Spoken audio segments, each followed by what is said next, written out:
Assess muscle strength in the legs. Relax. Test hip flexion by placing your hand on the Lift your patient's thigh up against anterior my thigh hand. and providing resistance. Relax.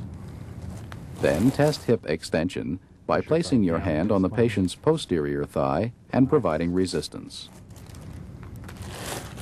Push your thigh down against my hand. To test hip abduction, place your hands firmly on the table outside the patient's knees. Spread your knees Ask him to apart. spread both legs against your hands. To test hip adduction, place your hands between the patient's knees and ask him to bring his legs together. Note the strength. Try to lift your foot off the table. Continue by testing muscle strength at the knee. To assess extension, support the patient's knee in flexion and ask him to straighten his leg against your hand. Try to lift this foot off the table. Note the strength and compare it with the other side. Relax. Don't let me lift this foot off the table.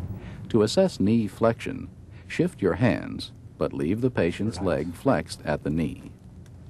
Then ask the patient to keep his heel on the table as you try to straighten the leg by pulling it upward. Again, note the strength and compare it with the other knee.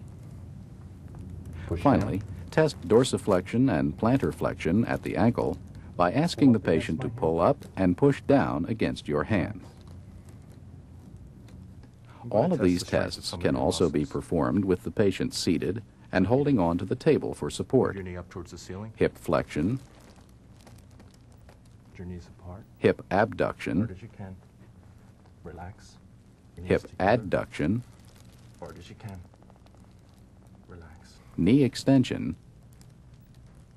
knee flexion, Relax. Down against my ankle hand. plantar flexion, Relax. and ankle dorsiflexion. Relax.